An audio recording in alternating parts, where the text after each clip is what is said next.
Hello, and welcome back to the Lemonade War. When we left Jesse and Evan last, they were just beginning their bet to see who could make $100 off of selling lemonade the fastest.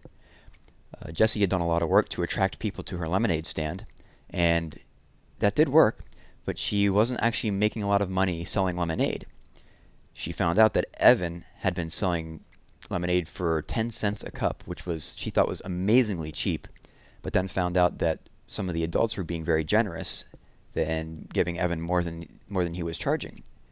On top of that, even though he was working with friends, they agreed to let him have most of the profits. So Evan's made a lot of money so far. And we will pick up in Chapter 7, Location, Location, Location. And in real estate, location means the position of a piece of real estate as it relates to the value of that real estate. Now, what does all that mean? Evan was in trouble.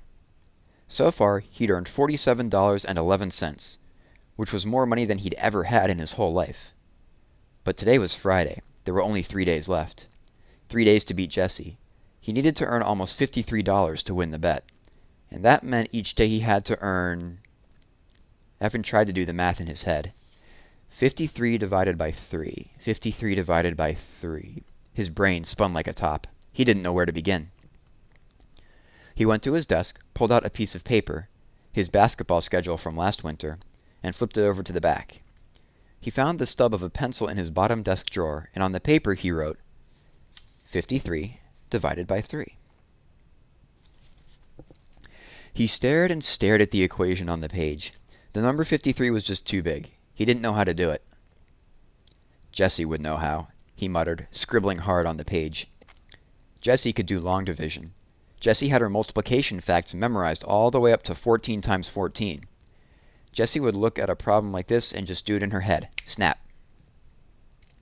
Evan felt his mouth getting tight, his fingers gripping the pencil too hard, as he scribbled a dark storm cloud on the page. His math papers from school were always covered in X's. Nobody else got as many X's as he did. Nobody. Draw a picture. Mrs. DeFazio's voice floated in his head. She had always reminded him to draw a picture when he couldn't figure out how to start a math problem. A picture of what? He asked in his head. Anything, came the answer. Anything?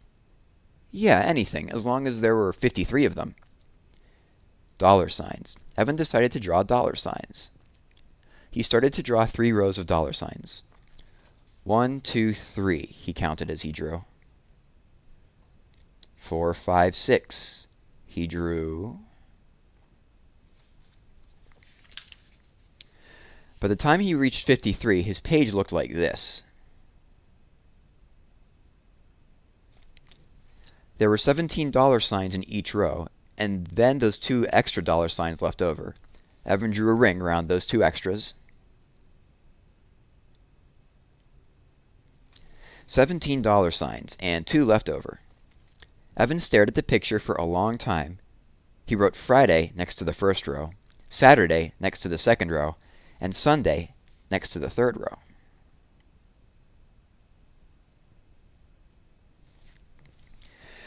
Evan looked at the picture. It started to make sense. He needed to make $17 on Friday, $17 on Saturday, and $17 on Sunday.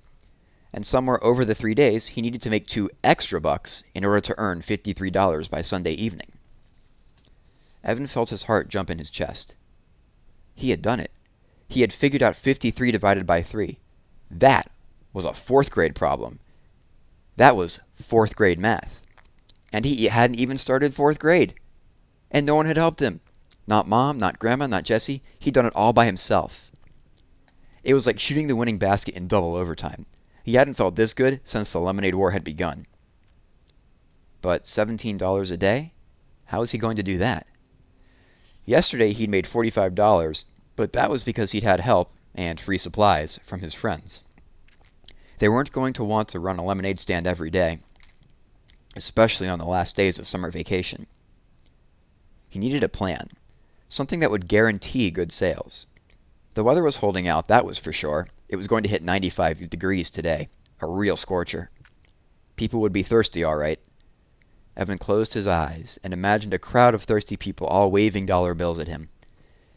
Now, where was he going to find a lot of thirsty people with money to spend? An idea popped into Evan's head. Yep, it was perfect. He just needed to find something with wheels to get him there. It took Evan half an hour to drag his loaded wagon to the town center, a distance he usually traveled in less than 5 minutes by bike. But once he was there, he knew it was worth it. It was lunchtime, and the shaded benches on the town green were filled with people sprawling in the heat. Workers from the nearby stores on their half-hour lunch breaks, moms out with their kids, old people who didn't want to be cooped up in their houses all day. High school kids on skateboards slooshed by. Preschoolers climbed on the life-size sculpture of a circle of children playing Ring Around the Rosie. Dogs lay under trees, their tongues hanging out. Evan surveyed the scene and picked out his spot, right in the center of the green where all the paths met. Anyone walking across the green would have to pass his stand. And who could resist lemonade on a day as hot as this? But first, he wheeled his wagon off to the side, parking it halfway under a huge rhododendron. Then he crossed the street and walked into the Big Dipper. The frozen air felt good on his skin. It was just like getting dunked in a vat of just melted ice cream. And the smells, a mix of vanilla, chocolate, coconut, caramel, and bubblegum. He looked at the tubs of ice cream, all in a row, carefully protected behind a pane of glass. The money in his pocket tingled. He had plenty left over after buying 5 cans of frozen lemonade mix with his earnings from yesterday. What would it hurt to buy just 1 cone? Or a milkshake? Or maybe both? "Can I help you?" asked the woman behind the counter. Yeah," said Evan. He stuck his hand in his pocket and felt all the money. Bills and coins ruffled between his fingers. Money was meant to be spent. Why not spend a little? Evan could just imagine how good the ice cream would feel sliding down his hot throat. Creamy, sweet, like cold, golden deliciousness. He let his mind float as he gazed at the swirly buckets of ice cream. The sound of laughter brought him back to earth in a hurry. He looked around. It was just some girls he didn't know at the water fountain, but it had sounded like Megan Moriarty. "Can you please tell me," Evan said, "how much a glass of lemonade costs?" $3, said the woman.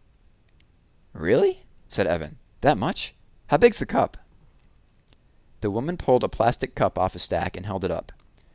It wasn't much bigger than the 8-ounce cups Evan had in his wagon.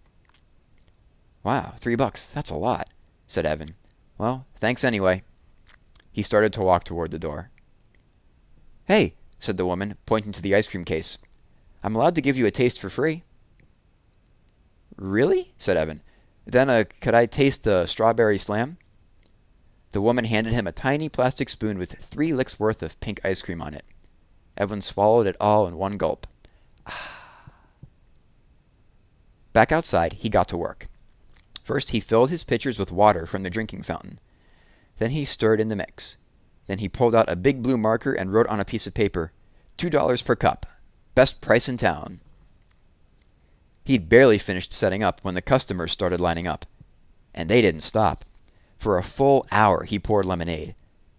The world is a thirsty place, he thought, as he nearly emptied his 4th pitcher of the day. And I am the lemonade king. Later, Evan would think of something his grandma said, "Pride goeth before a fall." When Evan looked up, there was Officer Ken, his hands on his hips, looking down at him. Evan gulped. He stared at the large holstered gun strapped to Officer Ken's belt. "Hello," said Officer Ken, not smiling. "Hi," said Evan. Officer Ken did the bike rodeo every year at Evan's school. He was also the cop who had shown up last fall when there was a hurt goose on the recess field. Officer Ken was always smiling. Why isn't he smiling now? Evan wondered. "Do you have a permit?" asked Officer Ken. He had a very deep voice, even when he talked quietly like he did now. "You mean like a bike permit?" said Evan. That's what the rodeo was all about.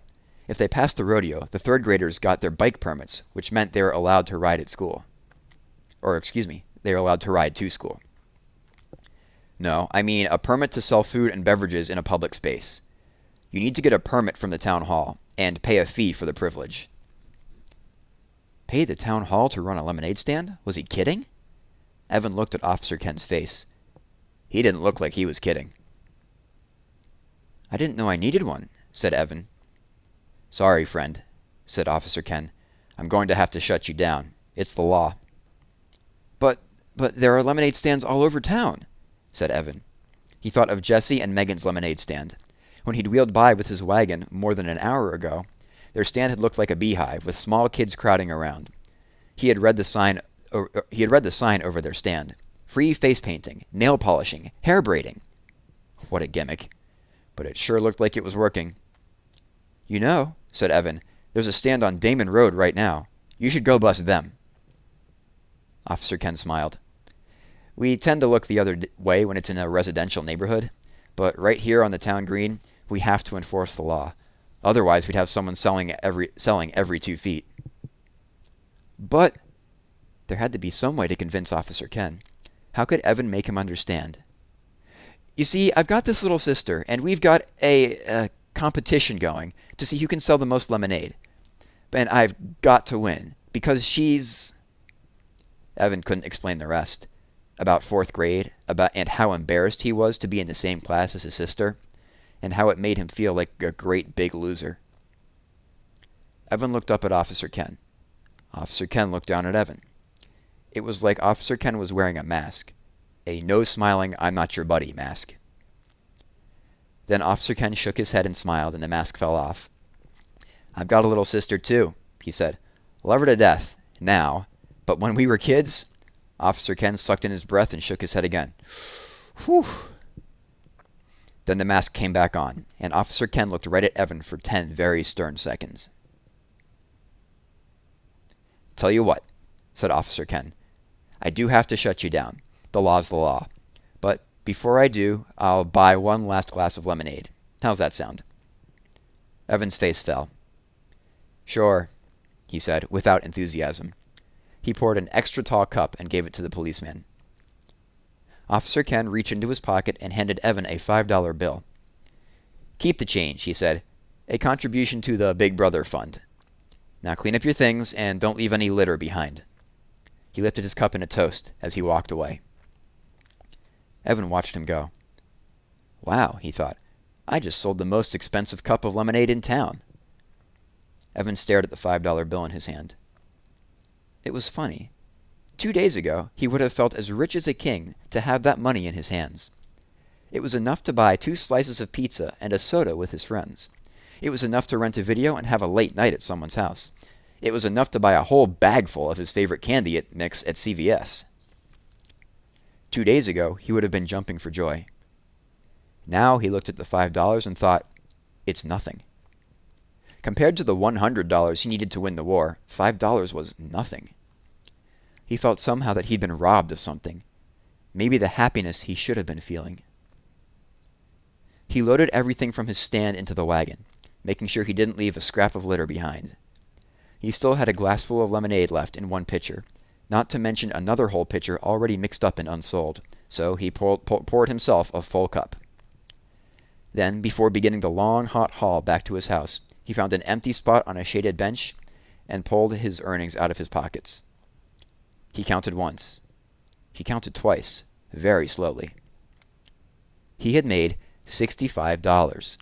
The cups and lemonade mix had cost $9. When he added in his earnings from Wednesday and Thursday, he had $103.11. Now that's enough, he thought. And we will stop there and pick up with Chapter 8, Going Global, next time. Thanks for listening.